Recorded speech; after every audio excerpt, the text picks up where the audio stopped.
Well, Uganda is the most democratic country in the world. Because our democracy is real democracy,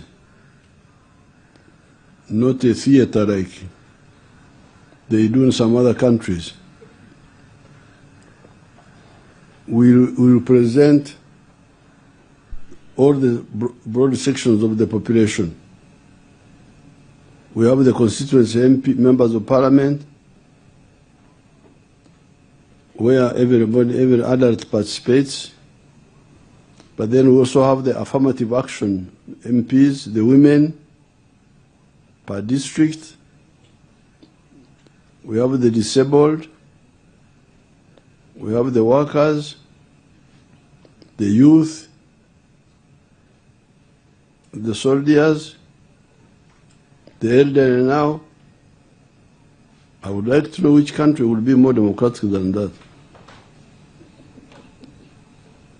So then we have a very strong local government, elected people from the village,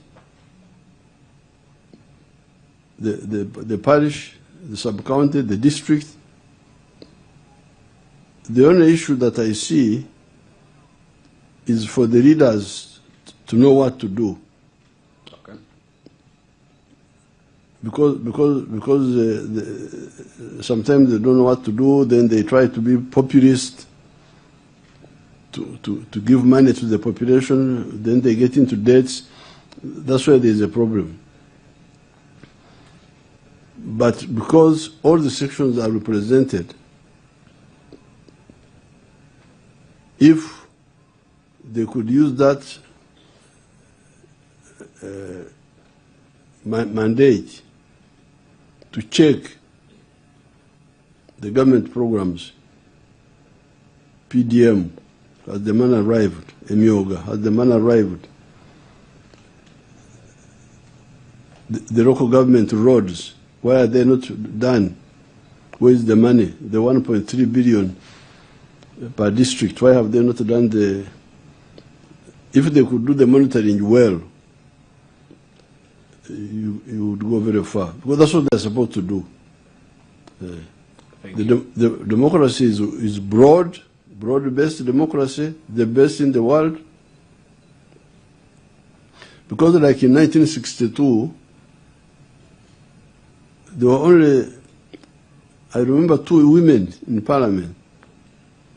Somebody said there were 3, but me, I don't remember the third one. But even if there were 3 out of 82 members, in fact 90, because the 82, you had another 9 nominated. And I think these 3 women came among the nominated. And yet the population of Uganda is always 50% women. So how can you have 3 women out of 90 people representing 50% of the population? And you call that democracy? This is the democracy. If anybody wants to learn democracy, come to Uganda. Thank you so much, Your Excellency. Your current campaign is based on protecting the gains.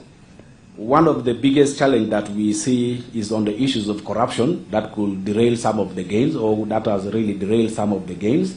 It could have been even much more. What steps are you going to take to tackle corruption head-on in this country? We laid the foundation to tackle corruption long ago from the bush. Because when we came from the bush, you had a government here. You had a Muruka chief, you had a sub-county chief, you had, at that time there were even people called Saza chiefs, county chiefs, and you had the DC. Government appointees. I was aware of all this because I have been around for a long time. I was here under the British and after. So I knew the corruption of those chiefs. The Gombera chiefs were corrupt. So the chiefs were corrupt. The departmental staff, veterinary, medical, were corrupt. I'm the one who alerted NRM. So you people, those chiefs can stay, but we must have our own people from the population. That's how we elected LC1 from us. Yes, the government structure is there. The Murka chief is government appointed. The Gombera chief is appointed. The RDC, DC, whatever you call them, they are appointed. But let's have our own people. LC1, LC2, LC3, LC5, the councillors, the member of parliament constituency, member of parliament woman, member of parliament disabled, member of parliament youth, member of parliament worker. These are all from you. They are your people. You are the ones who elected them.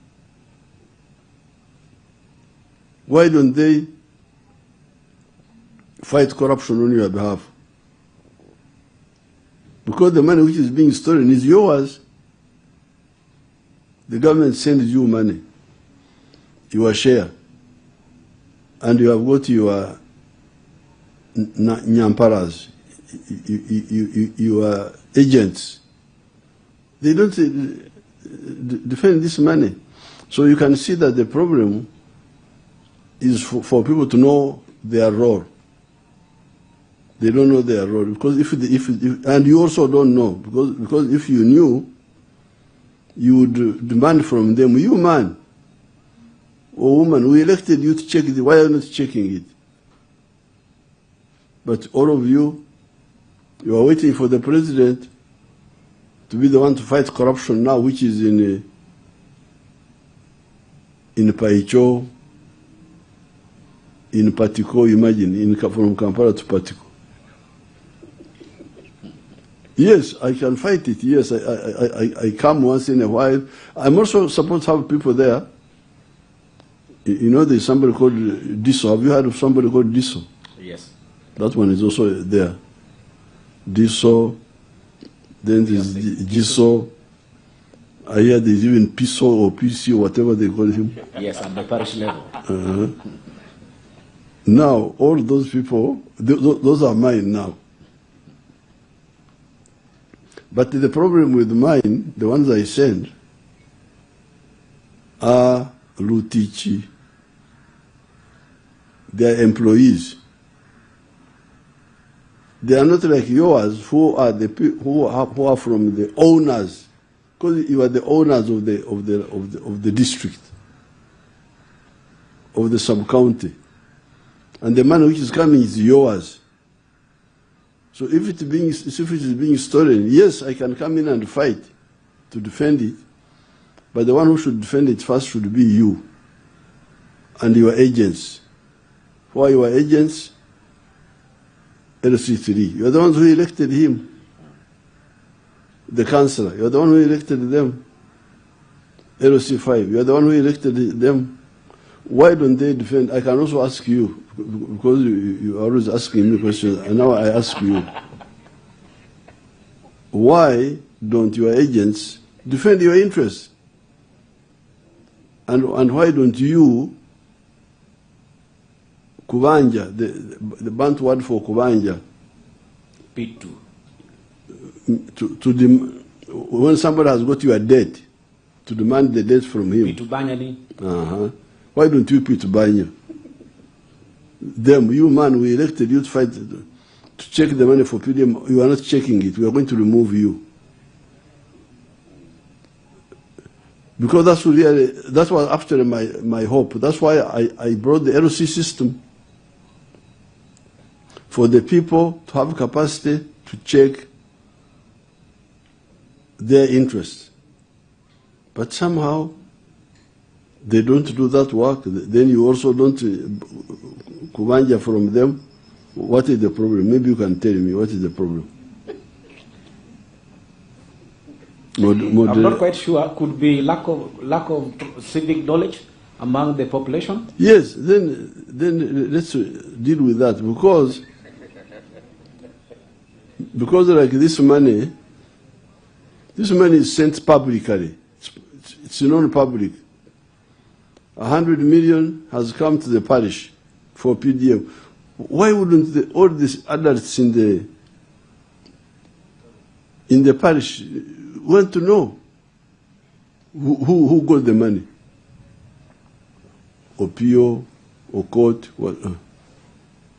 so that yes, we confirm that they got because we know them. They are from our village. We know them.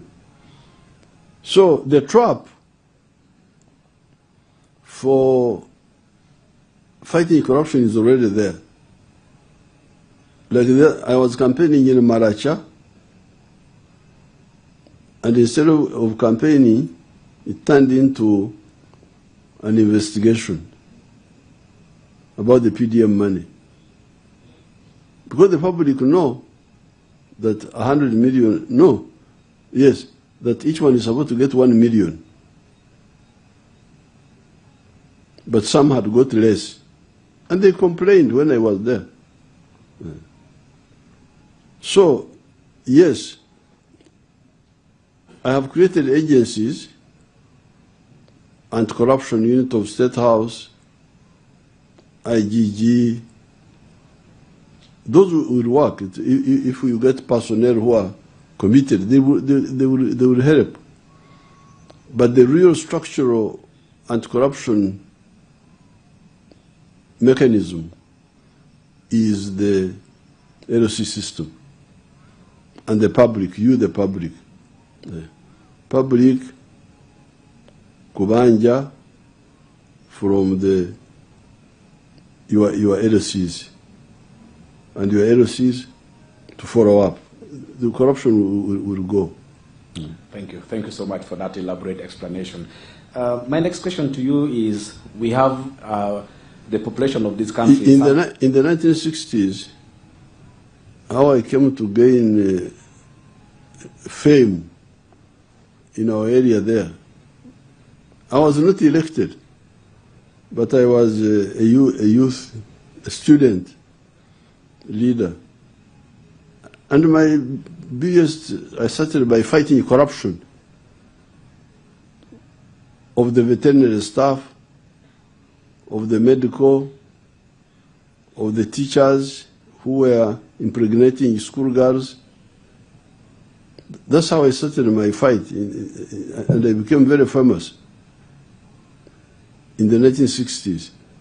You fight corruption, people will love you because you are defending their share of the national cake.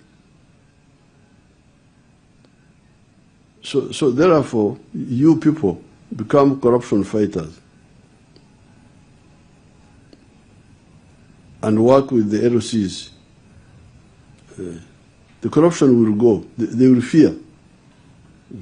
I will continue with my own side. The anti-corruption unit is there. The IGG have appointed new people now. But the trap is really there already. Because you know your share, the parish people, you know 100 million has come for us. Why don't you follow it up? You rumor mongers, because you are always... We have upgraded. Okay, the third question. Thank you so much. Your Excellency, the third question is, how do you balance the needs of the people living in urban areas and those in rural areas, knowing that we do not have the resources at hand that can sustain equitably? The problem you civilians have is prioritization. It's a problem, I don't know why. Because with the NRA, the fighters, that's what we specialize in. We know how to prioritize something which will get you. For instance, when we were fighting, I've told you on the rally there, when I met Muammar Gaddafi, 1981, I was in my 30s. I was like 35 at that time.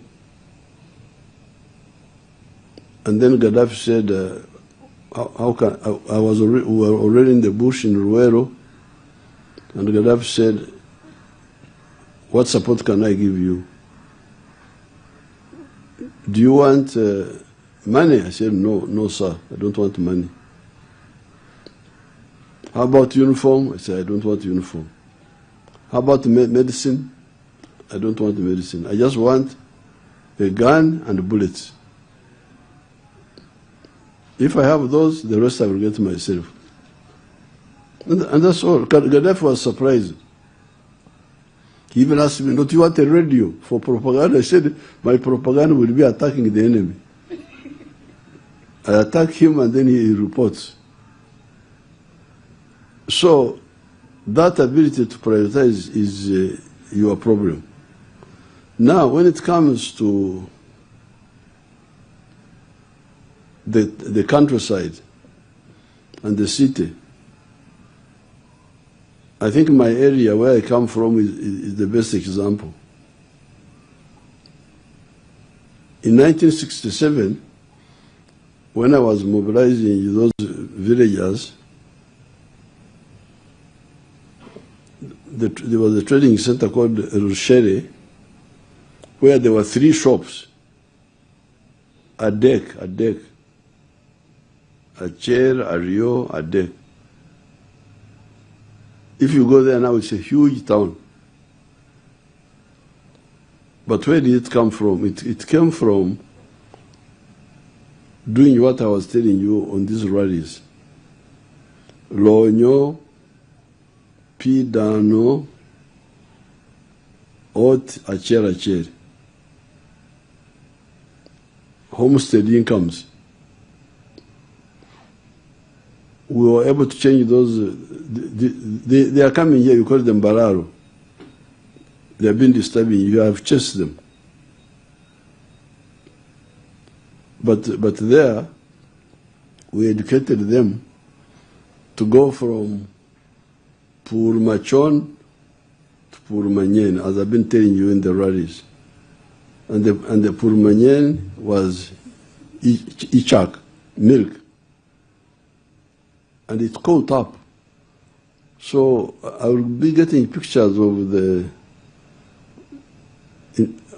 what I showed on the rally was individual homes, but you can also get an aerial view. See how the whole area is much better arranged with rural farms, dairy farms. Now, because of the rural economy, commercial economy of dairy, you now have the big town growing up. Why?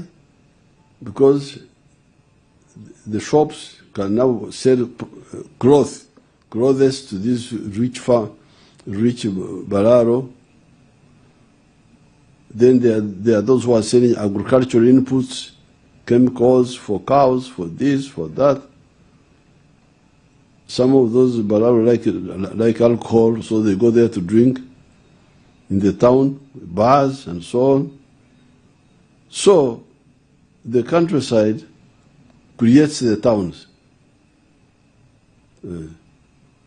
If you want it creates the towns. So therefore, where I don't agree with people is to start with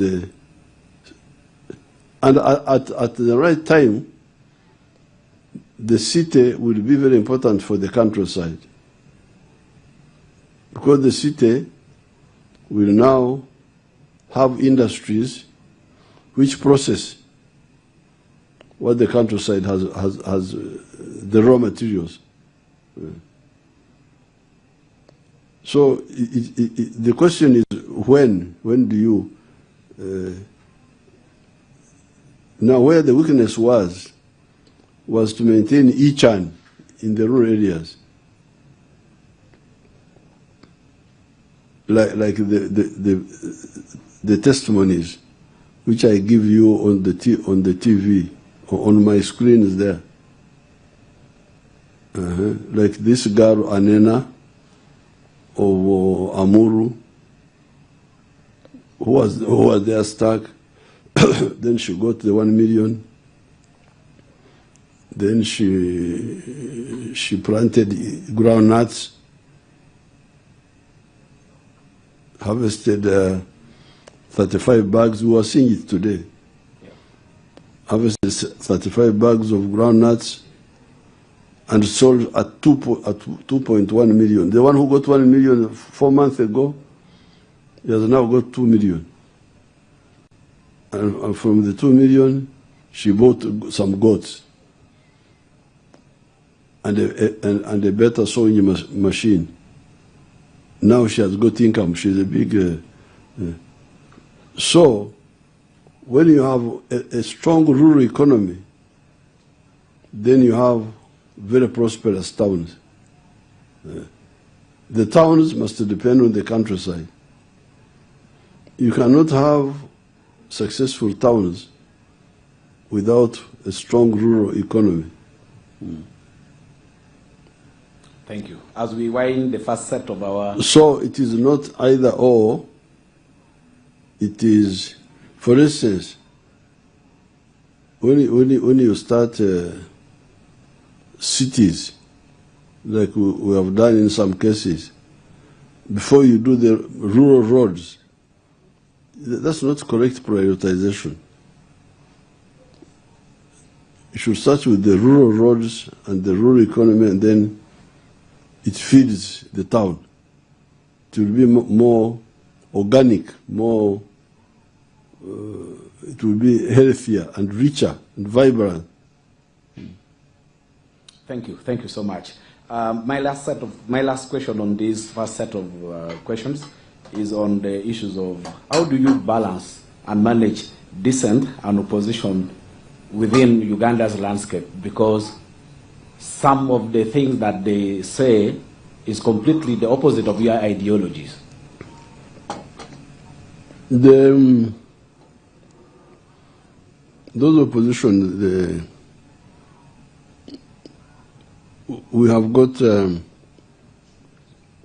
weak constitutional order, because the constitutional order should discipline the way we conduct democracy. In some cases, somebody should be disqualified from leadership by taking certain positions. For instance, if you say,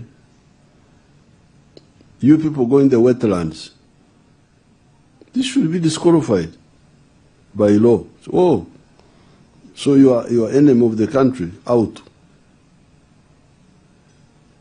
But now they talk like that, and then we are there. Of course, the NRM is very strong. In the end, we shall control them. But it will be neater if the constitutional order, like for instance in Tanzania, one of the candidates was disqualified, I think. The candidate of the opposition or something like that. You can check. He was disqualified. Oh, that's what you are. You want the country to collapse. You want the environment to collapse. You are disqualified. The court. So I think the law should be, somebody can preaches tribalism, and he just goes there, and then there's a weakness there in the law. But we manage them by correct policies and dedication. because like you can see that the NRM now is quite popular in the north. But how the reactionary groups, what I would call them reactionary groups, how they were misleading our people in the north. Me, I didn't mind because I knew we would defeat them. Because from 1960, I have been participating myself. And we have never let down anybody in Uganda. Never. We always support the legitimate interests of the people. In 1960, I was in DP,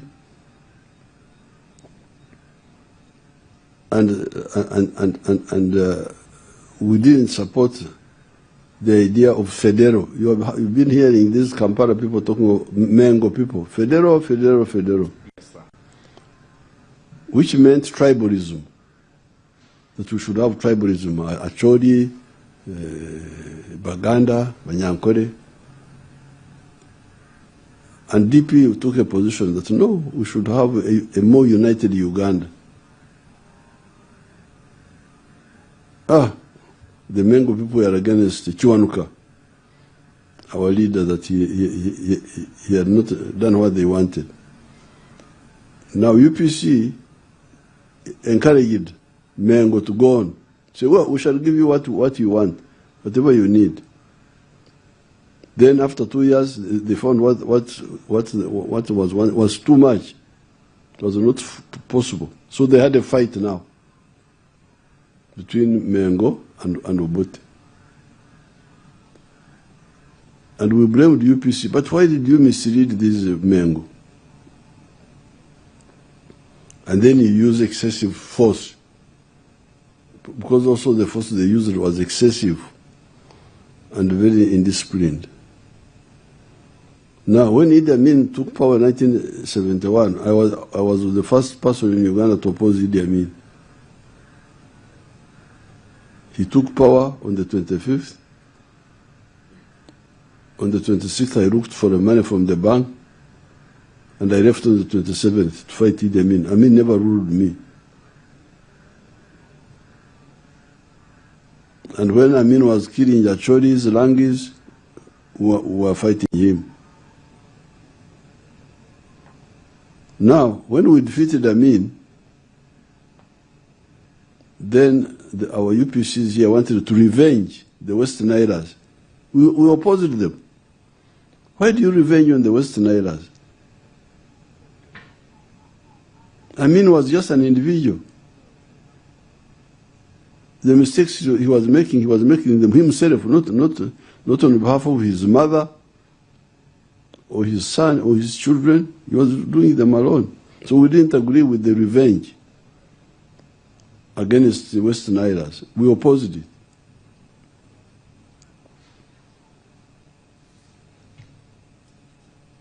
When Tito Kero and Basilio overthrew Obote, and they were trying to, a boy called Ojuku, there was a boy called Ojuku, a soldier called Ojuku, was disturbing people in Lango. We opposed him and chased him, and so on. So for us, we always oppose wrong and support right. All these years. So now people, now the other day, this Nani, Odongoto, would have to give me a cow.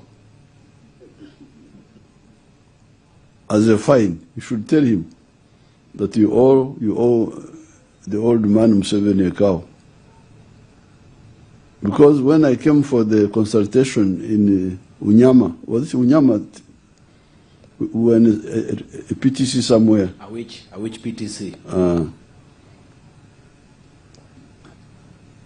He was praising me, but it is an offense. I will have to get a cow from him. Because he was praising me. He was saying, Museveni, thank you very much for chasing the Bararo. It's very good that you chased your own tribe from here. Now the offense is that Odongoto would have thought at any one time that I can side with people because they are my tribe, even when they are wrong. So I need a cow from Odongoto. We shall relay that message to him. So for him, he was praising me. He thought he was praising me.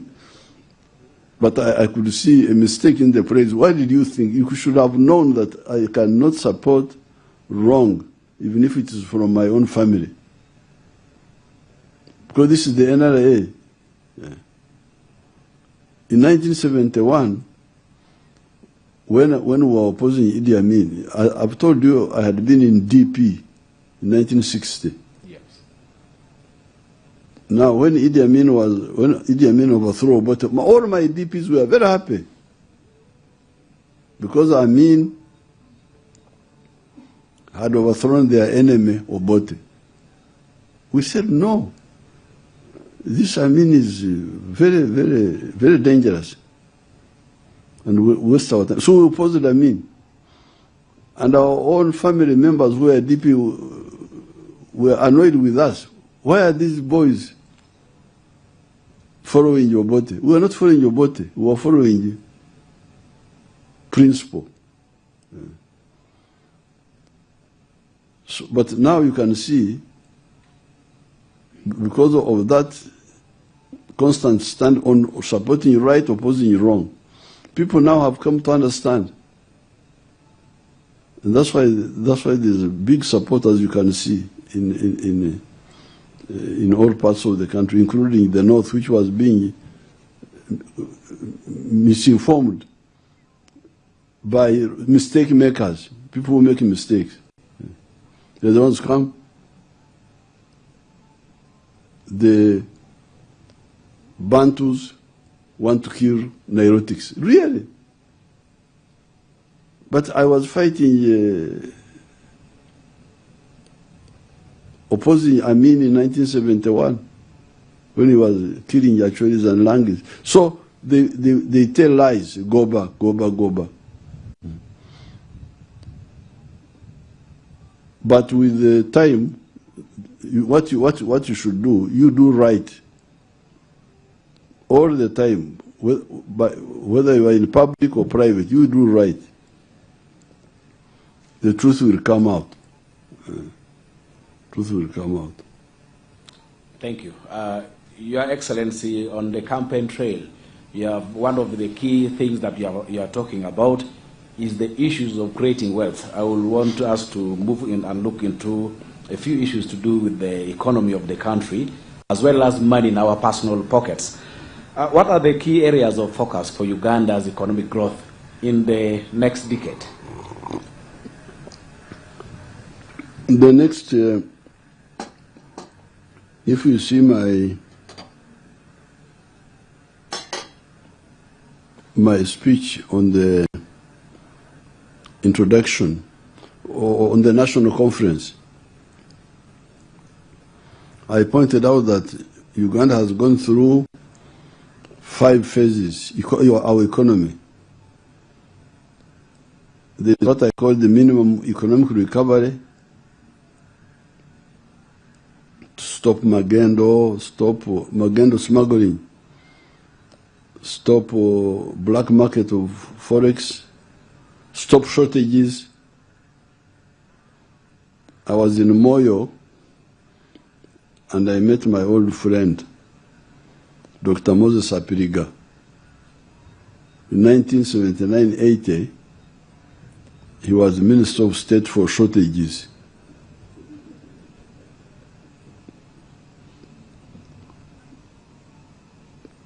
He was called Minister of Supplies because there was shortage of sugar, shortage of soap, shortage. So Apiriga was distributing the few Minister of Supplies, but he was really a minister of shortages. So, first phase was to end the shortages, which we did quickly. But those what had caused the shortages was that Idi Amin had destroyed the small colonial economy of the 3 C's and 3 T's.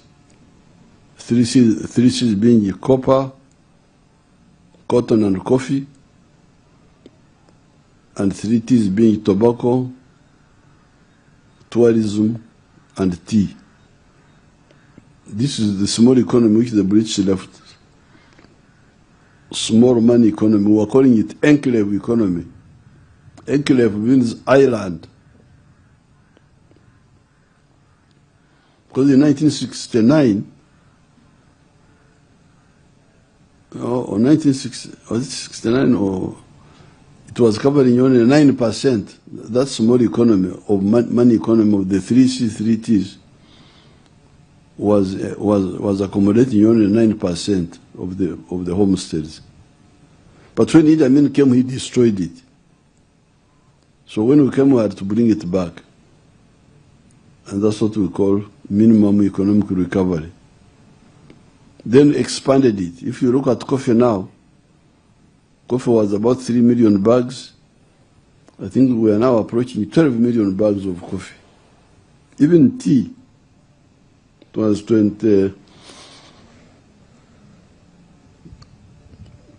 million kilograms. I think it's now like 60 million kilograms. And so on. So, minimum recovery, expansion, and then number 3, diversification. Bring new products. Number 4, value addition. Phase 5, knowledge economy. The Kira motors which you have seen, the Kayora buses, the what. So that's where we are moving now. Because you can imagine if we add value to all our raw materials and we intensify the knowledge economy, but also we must have Kwanono. There must be the two movements. On the economy, Duchu involving in money economy. Duchu. I don't want Rutuku and Rutuko, the players, Rutuko and the Runeno, spectators. That's for football. But for wealth creation, everybody must be a Rutuko. Everybody must engage in money economy. But also on this side, they must have free education. Universal, everybody must be educated. We cannot go on with conserving ignorance. Because that's what we are doing now. We are conserving national parks, but also conserving ignorance. A child has reached P6, dropped out of school. Why? Oh, my parents died. If your parents died, did Uganda die?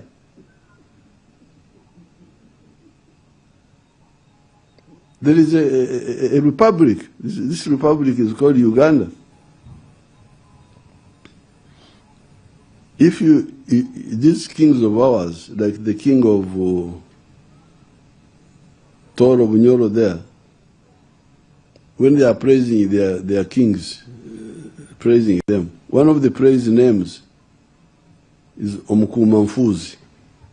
Omukumamfuzi. The king was the one who was looking after the orphans. And Fuzi are the orphans. So this republic of yours, which doesn't look after children and they drop out of school. Because teachers are looking for money, head teachers, PTA, I don't know what. You are conserving ignorance.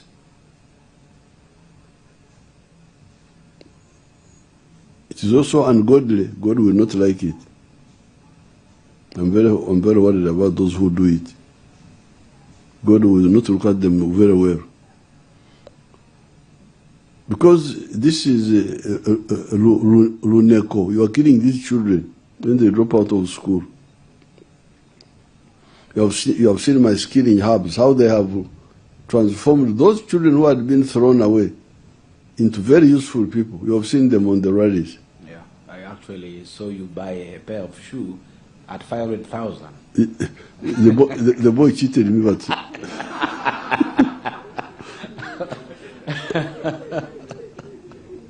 how much do shoes cost here? An average of 35,000 to 150,000, depending also on the type and the material used. So the boy just cheated me. So, with the two movements, everybody participating in the money economy and education for all, we are going to become a modern country. Modern country. And it will change because even this population increasing so much, because families are having too many children. This is because of village life. Once people become educated and they will not have too many children, 4 children, 3 children. So even the population will no longer grow so much. So it should change and become a modern society. That's what we are aiming at. That's why we are talking of a qualitative leap. Qualitative leap. To become a modern country like this. But with African conditions, I don't want to be like Europeans. Because modernity in Europe has made them get lost. I think here we need to become modern but remain African. Okay, how many other questions remaining? I have about 8. Hey. I'll go on briefly. One, I think it will be unfair to the youth if I don't ask you your plan for creating jobs for them, because there are so many who are educated. Fortunately, I heard you in your rallies talk of giving some funds to the graduate who would have failed to get jobs after 2 years from their graduation. What are the other plans for those who have not gone to university or who are not graduates? But in my rallies, I've told you the anatomy of economy. You have Kuch,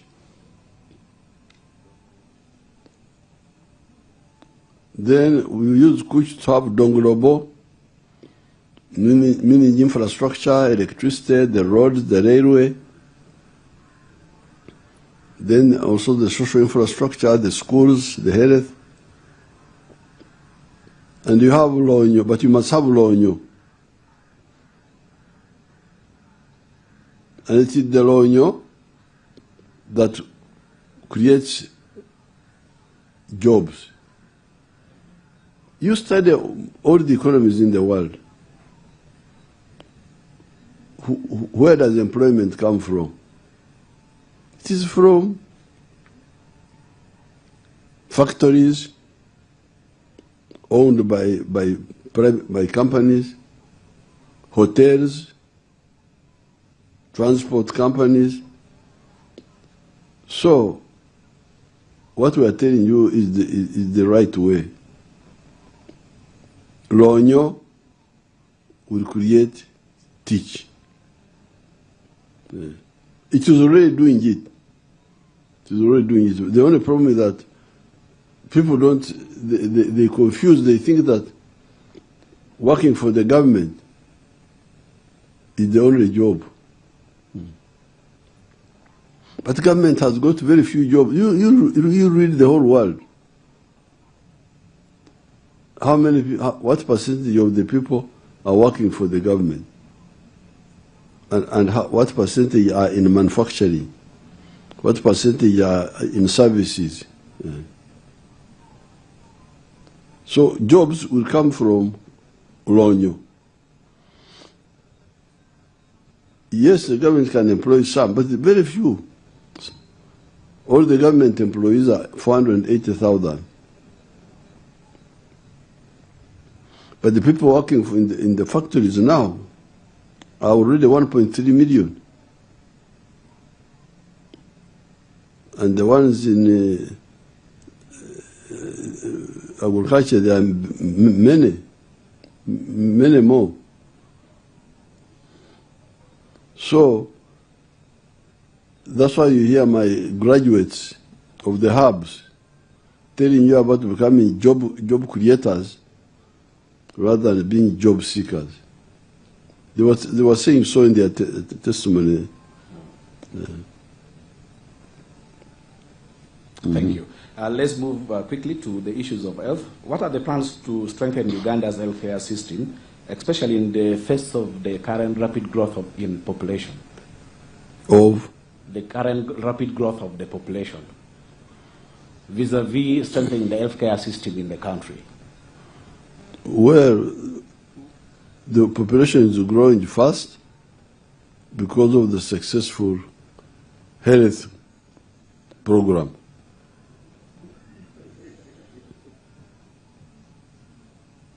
Because you remember, we used to have Todd Wong. Did you hear of that man? Yeah. Todd Wong. Meaning that people are dying a lot. Now, I don't know, I think Todd Wong will be the last with that name of Todd Wong. Because now under NRM there's no more Todd Wongs. The children are they are growing. Life expectancy now has gone to 68. It used to be 43. And yet, we have just really done one thing correct. Just one. Immunization. Only that. The other public health measures are not yet done. Nutrition. I don't know why these doctors don't concentrate on nutrition. Educating our people which food to eat. Lifestyle change. Because people now are dying from prosperity.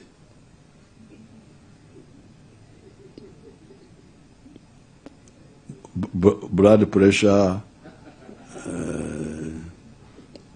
Those Balaro of yours, I see them there in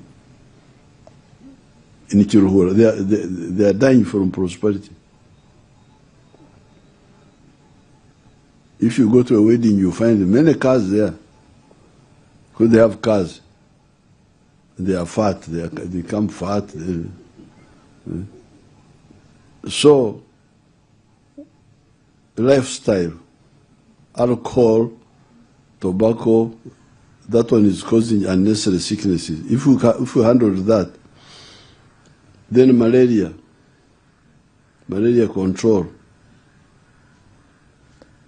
By having more public health measures, would eliminate 85% of the sicknesses. Even the maternal cases, children who get pregnant before they are old enough, then they get maternal or obstetric complications. All those public health measures would cover more. And then on the curative side, if you remove some residual,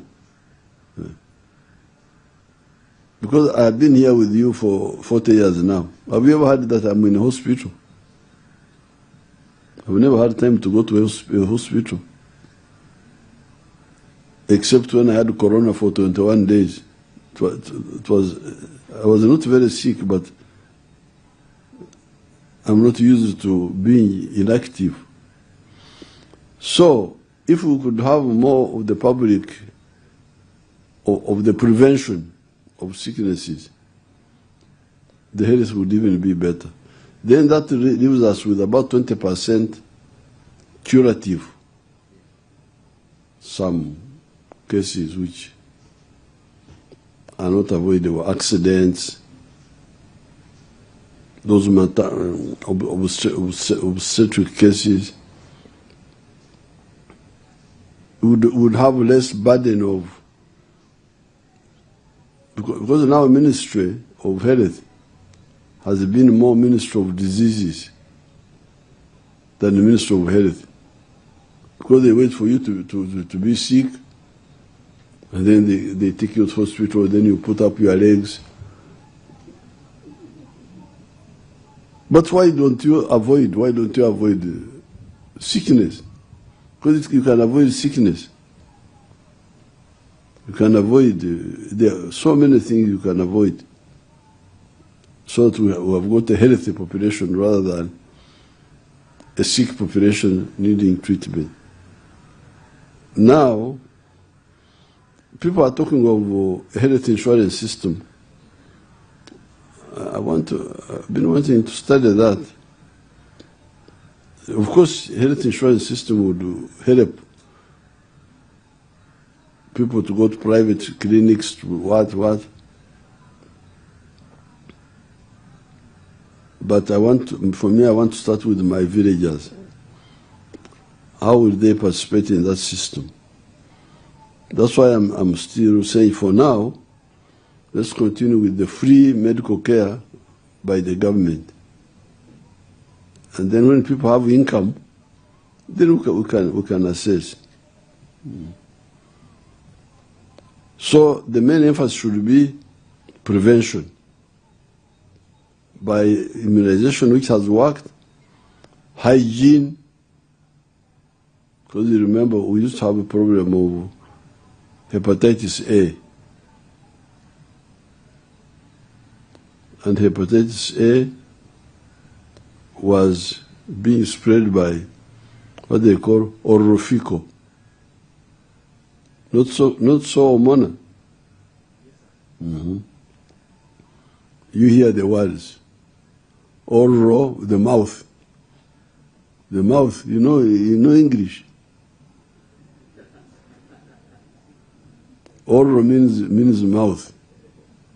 Orophyco. Fico is feces. That feces go to your mouth. Can you imagine? Orophyco, I don't know why they don't explain all this to you. Oh, hepatitis A is spread by orophyco. How did the feces go to somebody's mouth? Because of the bad way of disposing feces, not having proper latrines, so that when the feces are there, the flies go there, then they come and go in your food. So the fecal now links with the mouth. You eat it. So hygiene, immunization, hygiene, nutrition, vector control, controlling the mosquitoes, the tsetse flies, those which cause the disease. If we do that prevention, we shall cover. In Egypt, they have eliminated mosquitoes. There's no more malaria. No more malaria. Even here, have you had any mosquitoes biting you? No. I've killed them here when I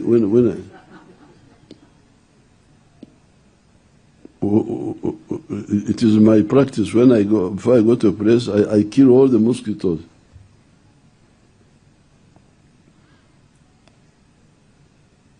The other time when we were in Nambole, playing at night, did you see any mosquitoes? I killed all of them. But the Minister of Health is conserving mosquitoes. so that people get beaten, and then they get sick, then they get to hospitals, put up their legs. I really get sick when I see all this. People are so busy, you have time to be sick, really?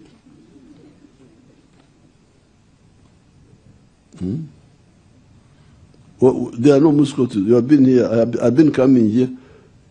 Every night I've been a night reverie. I've been sleeping here in meetings. But I've not had any mosquito here. Because we killed them, we fumigated them. So you can get rid of these diseases. Thank you so much, Your Excellency. In the interest of time, I will give you only maybe 2 more questions. We have the issues of national security. Uganda, how is the country positioning itself in the global fight against terrorism, especially in light of activities of groups like the Al-Shabaab and the ADF in the region? Those we defeated them, but they are still militarily. They can't do much against Uganda. We defeated them both here, but also in Somalia and in Congo. But I think what is remaining is ideological. I hear there are some mosques which teach wrong Quran, wrong religion. These are the one we need to attend to. Get our Muslims to teach these children the proper Quran. Because they really waste our time, that they want to make Uganda into a country of Sharia law. Uganda?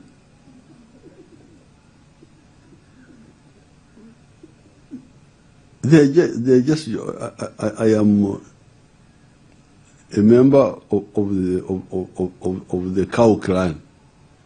In my area there, that's my clan. This is our land. How can you come and you say you want to run our land like they do in Arab countries? This is not Arab country. This is Uganda. So I've been telling them that you people, you are just idiots. You are going to die for nothing.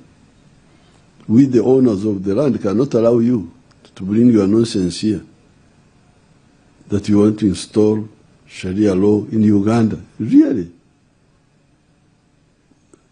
We are here, we have got our ancient, this is our land. So what is remaining is that ideological work among our Muslim people. Okay? Thank you.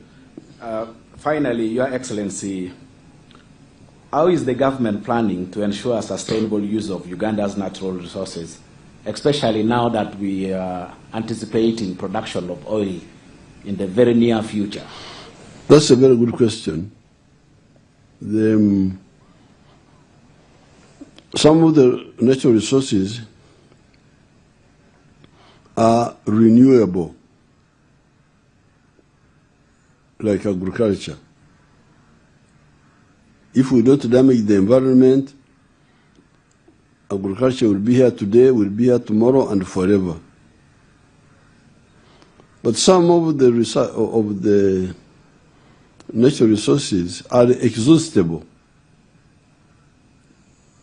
like the minerals, including the oil. So the strategy is, when we get money from the exhaustible, we should use it to create a durable capacity for the country. How? If we build the railway using the oil money, then that railway will be there for a long time, even after the oil is finished. If we build the power stations That will create capacity for the country to manufacture, and it will be there even after the oil is finished. So that's what we shall do. We shall use the finite to build the durable. Use the oil money. We shall never allow this oil money to import perfumes, alcohol, whiskey, dead people's hair, called wigs. Never. It will only be used for creating durable capacity. The railway, the electricity, maybe some, if you, even the roads, I wouldn't want to use oil so much on the roads. With the roads, we can continue using whatever we have been having. Science, innovation. That's what we should support. The railway, electricity, science, innovation. Okay? Thank you. Thank you so much, Your Excellency, for giving us the opportunity to talk to you, to ask you questions. I am kindly requesting, with your permission, that you allow a few of my colleagues to ask you a few questions before we conclude. No problem. Thank you. In the interest of time, Your Excellency, I was going to restrict them to 4. Yes. I will start with Desire. We'll start with the ladies. The last two we've been following these gentlemen. Today we will start with the ladies. Desire, please go to that microphone. Your name, full name, and the. We shall have 2 Nyaras and 2 Woda. Yes. Your name and your media house and your one question. These Kampala people don't know our language. Well, thank you, everyone, and thank you, Your Excellency.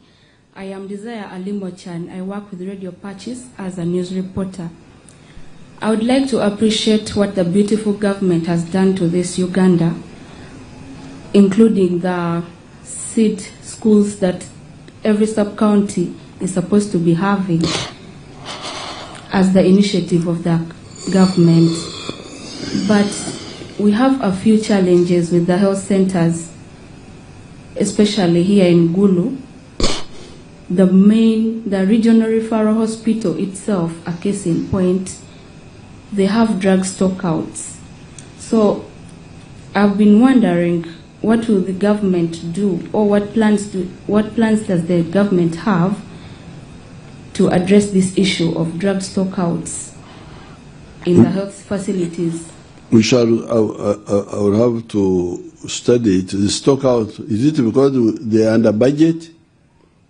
I really don't know, because they never... Or is it because there is a quo? That's what you have to investigate through your powers, because I myself have ever been to the regional referral hospital and they tell me this drug is not there. You have to go and buy from outside. So basically what we really get from there is the diagnosis only. No, that's not correct. Thank you. Thank you. That's not correct. It must be. So if it is under budgeting, we shall have to sort it out. If it is a quo, we shall have to sort it out. Yeah. Irene Jovia.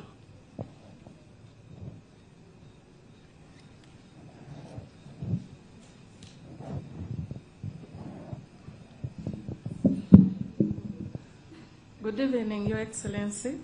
Good evening. Thank you for the work you've done, and that has got you various accolades as a leader of distinct character. Hence, we pride in your role as chairman of NAM currently. Actually, economically, we are waking up and trying to get into business, doing agriculture with Chura. People are into imports now, and we women, we are taking the lead. However, Your Excellency, what's your new plan to help the sub-region in terms of tax subsidies or even a waiver, if possible? Because now we see even people who have saloons deep in the village, the tax man is following them up to there. Tax for what? They are being forced to pay tax, Your Excellency. Which tax? VAT, VAT, mostly VAT, and income tax. And also, Your Excellency, VAT is...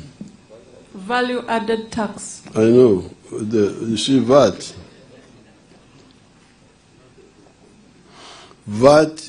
is a tax paid by the consumer, paid by the buyer. Yes. You, the shop owner, you pass it on to the buyer. Yes. And some of the items should be taxed, because you see the tax policy generally. Sit down. Maybe I had another one. No, you should, democracy, only one question. Okay, sir. Okay, Lakwara. Now, our tax policy is very deliberate. We don't tax, we tax imports. And not all imports, we tax imports of luxury items, vehicles, soda, whiskies, and so on. We don't tax machinery. And even we are not taxing pharmaceuticals even if they are from outside. Then within the country, we don't tax agricultural products. We don't tax produce buying. If you are buying produce, we don't tax you. So that the things we tax are really luxury items. Now, what you are saying about saloon, I'll have to check, because the saloon would be, what are they taxing? Is it the chemicals which they use in the hair? I will check what you are talking about. But otherwise, our policy, we tax consumption of luxury and not production.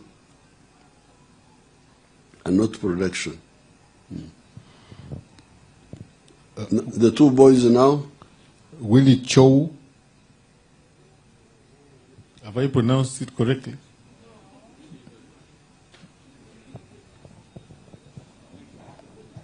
Thank you, Your Excellency. My name is Jowo Willie. I work with the Elephant Publications. I would like to appreciate you so much for talking elaborately about the issue of health in Uganda. In July 2023, you directed the Minister of Health to set up a specialized hospital at Gulu University, which has the capacity of about 300 beds. I remember you also committed to contribute $1 million to buy a CT scan for St. Mary Hospital, Lachu.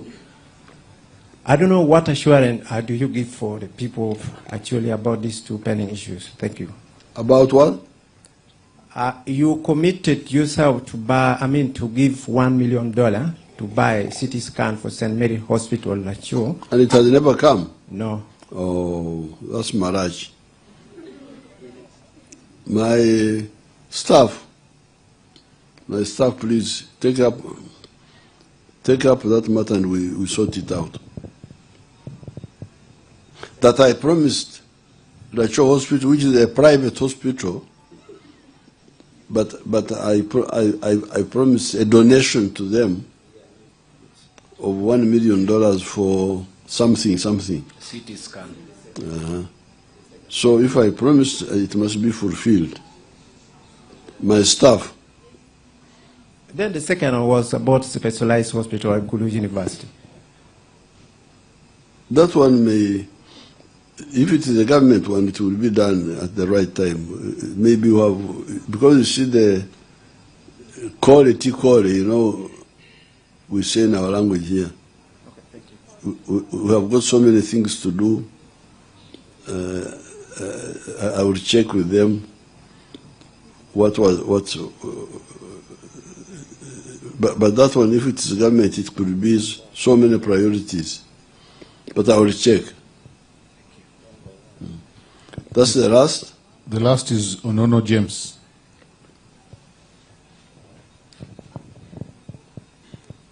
Father of the Revolution, we thank you so much for having transversed the Chile sub-region.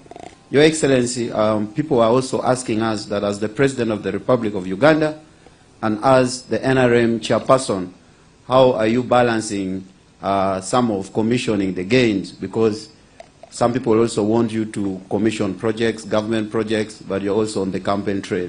How are you balancing this, Your Excellency? Thank you very much. I can put in a few commissioning, but as you see, 2 rallies a day take a lot of time because we need to finish the districts. How many have we covered now?